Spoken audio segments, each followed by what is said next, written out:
Looking for a fun way to win 25 times your money this football and basketball season? Test your skills on Prize Picks, the most exciting way to play daily fantasy sports. Just select 2 or more players, pick more or less on their projection for a wide variety of stats, and place your entry. It's as easy as that. If you have the skills, you can turn $10 into $250 with just a few taps. Easy gameplay, quick withdrawals, and injury insurance on your picks are what make Prize Picks the #1 daily fantasy sports app. Ready to test your skills? Join the Prize Picks community of more than 7 million players who have already signed up. Right now, Prize Picks will match your first deposit up to $100. Just visit prizepicks.com/play100 and use code PLAY100. That's code PLAY100 at prizepicks.com/play100 for a first deposit match up to $100. Prize Picks, daily fantasy sports made easy. Looking for a fun way to win up to 25 times your money this football season? Test your skills on Prize Picks, the most exciting way to play daily fantasy sports. Just select 2 or more players, pick more or less on their projection for a wide variety of statistics, and place your entry. It's as easy as that. If you have the skills, you can turn $10 into $250 with just a few taps. Easy gameplay, quick withdrawals, and an enormous selection of players and stat options are what make Prize Picks the #1 daily fantasy sports app. Ready to test your skills? Join the Prize Picks community of more than 7 million football fans who have already signed up. Right now, Prize Picks will match your first deposit up to $100. Just visit prizepicks.com/get100 and use code GET100. That's code GET100 at prizepicks.com/get100 for a first deposit match up to $100. Prize Picks, daily fantasy sports made easy. Welcome to the Augusta Golf Show podcast. Now, here's John Patrick. The name Scotty Cameron is synonymous with putters and putting. Scotty's goal is to make the finest putters for the best players in the world. I think mission accomplished. It's a pleasure to welcome Scotty Cameron back to the Augusta Golf Show. How are you, my friend? I am great. How about you, John? You know, I'm pretty good. Thank you for asking. Does anyone in your world call you Scott? No. It used to be Scott. Then friends and schoolmates would call me Scotty. My legal name is Don. Don? And Scotty became a nickname after my grandfather, so that kind of stuck. Oh, okay. All right. Because I can't see anybody standing on a putting green saying, let me try your Scott. Give me your Scott. Let me try your Scott. No. Actually, in the early days, John, when I would do a handmade putter where I take the block of steel from scratch and mill that by hand instead of a computerized controlled machine, I would do it by hand. Those would be called a Scott Cameron. And a Scotty Cameron was after got pretty good at computerized control, so would be a Scotty Cameron. So the early ones from, say, 90 to 94 would have been a Scott Cameron, and that would be done by hand versus a computer-controlled. Okay. Speaking of the early 90s, I don't know that I've ever heard this story. I can't believe I've never heard this story.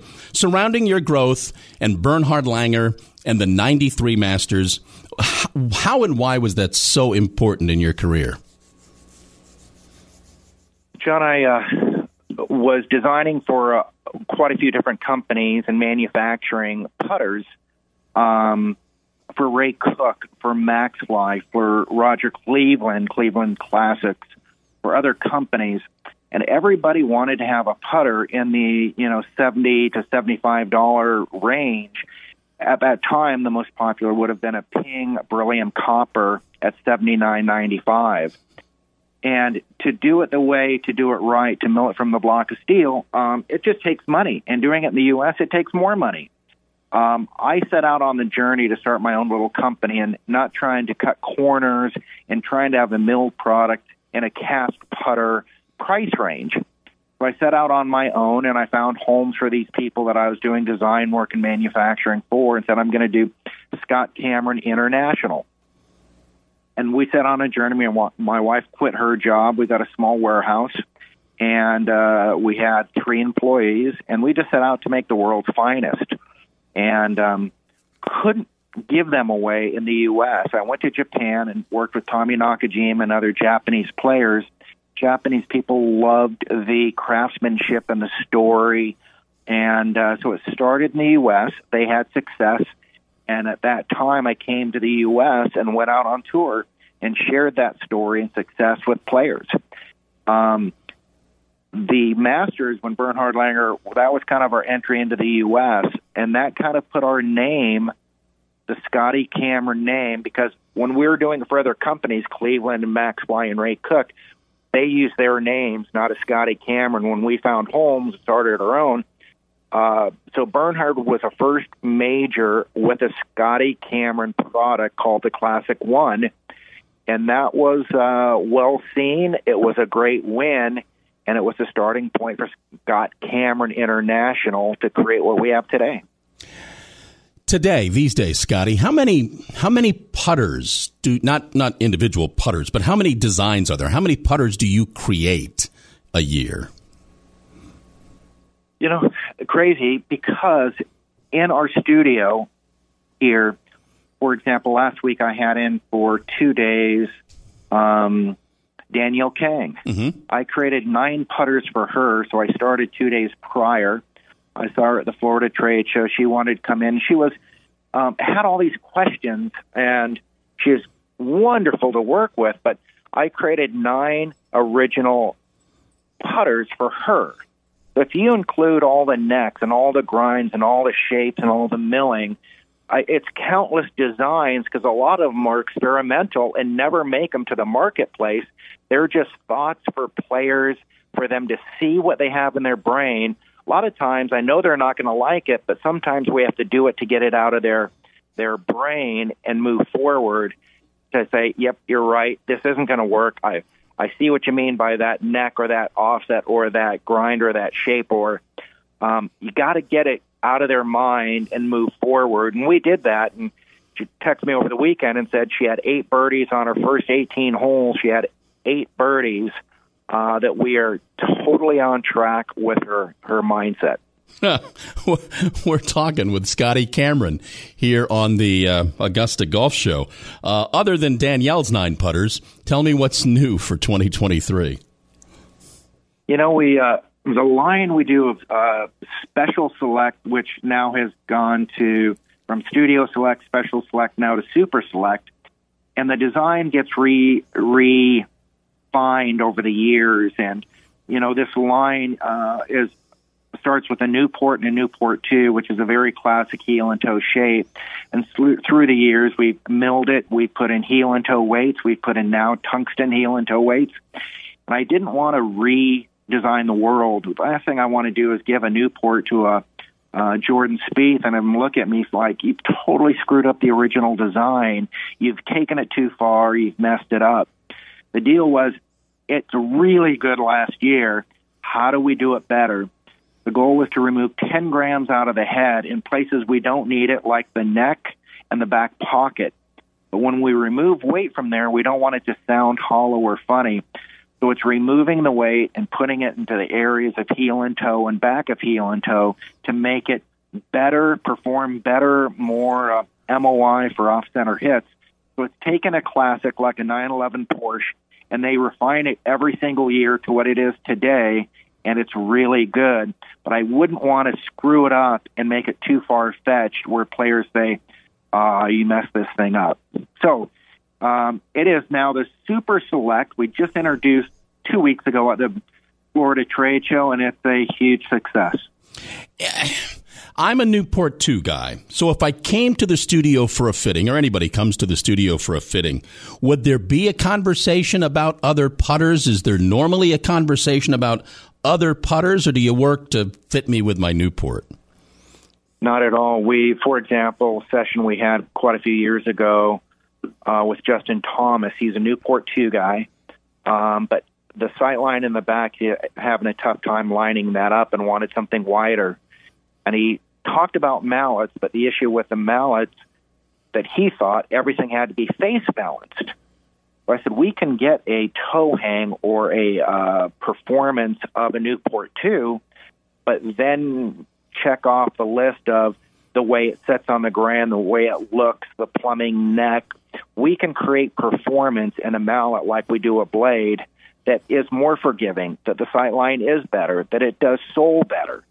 And again, with him, checking off the list of what do you want to see and putting our thinking caps on. So we went across the way to my tour department. We welded on a plumbing neck onto this. We created a sight line. We got back in there, and we saw the things that he was struggling with. He definitely, with the X5 Phantom, at that time as a Phantom 5.5, we were messing around with the neck, and we could see that he aligned it better, it sat better. All the things he struggled with Newport 2 came alive with something bigger, more heel and toe weighted. Huh. How the whole head cover craze start? Back to Bernhard Langer. When I would make a putter from scratch by hand, I would, put my heart and soul into this putter. And at the time, there really wasn't putter covers. It wasn't cool. But I spent so much time, and I wouldn't want it to get dinged as I was traveling with it. So created a head cover with AM&E, which is still in business and still makes our head covers today. We worked together to have a Velcro and an easy entry, because head covers just really were not good and made of plastic. And so I would want to cover up what I just finished when I took it to tour. And Bernhard Langer had a Wilson Staff bag.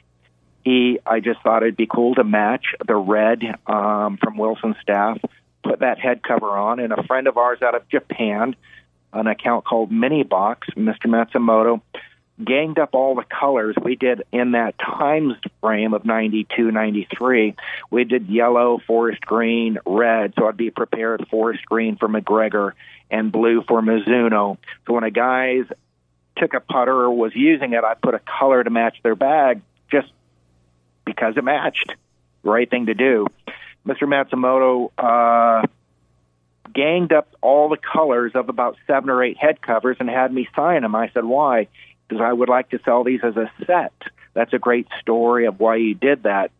So he put them and sold them to a customer and made head covers collectible. And they were very simple, and I have a few of those still on my wall to remind me how simple that was. I think we've taken head covers to a whole different level. I'll say. Dude, you got to shake your head at everything that's gone on with those head covers. Not only that, John, of putter covers, but then we started doing driver covers, fairway covers, and matching things in different themes of head covers. And I honestly think from that charge of Mr. Matsumoto, bringing them to his collector clientele, creating a demand of head covers.